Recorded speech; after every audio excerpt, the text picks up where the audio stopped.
Yaxshimsizlar, men Almazsusdan bugun alayit tamdiki axloboda sechilash usulini o'rganib chiqamiz. Uningdan boshqa necha vaqt yaqin meni izchil qo'llab kelayotgan mastanlarimga mush o'z qo'lim bilan chilgan loboni tetbiq qilishinglar uchun haqsiz 500 gram qutuq qachilab kirasirim o'zim ko'tarib butunlay haqsiz holatda sapirma.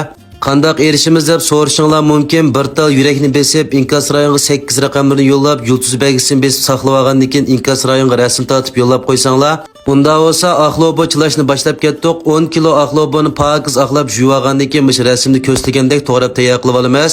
To'g'rab tayyor qilib olgan loborimizga qirtaq ta'mni chiqarish uchun muvofiq miqdorda tuz qo'yib, buni 1 soat atrofida tuzg'ichlab qo'yamiz. Endi buningga ketarlik materiallarni tayyor qilib olamiz. Samsaqni mushalat to'g'rab olgandan keyin zanjibilni rasmni ko'rsatilgandek holat to'g'rab tayyor qilib olamiz.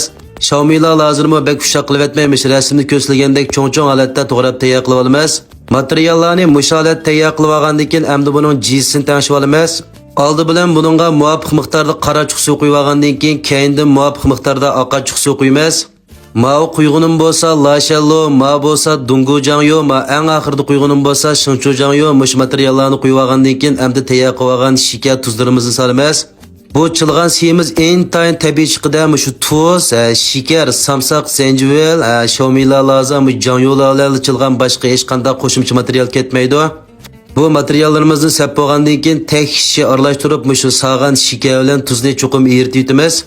Amdiki qadamda abay biz tuz suyga chilab qo'ygan loboningmi 1 soat vaqt to'shdi. Endi buni bir necha qitim suzuk suvda, sovuq suvda pok chaqab tuzini chiqarib yetamiz. Tuzini chiqarib etgandan keyin yana shu loboni qilib qolgan suyni pok siqib yetamiz. Bunda olganda loboni uzun saqlab yegini bo'ldi, aldirab buzilib qolmaydi. Endi ma tangishib olgan jizimizni ustiga to'kib tek kishi aralashtiramiz.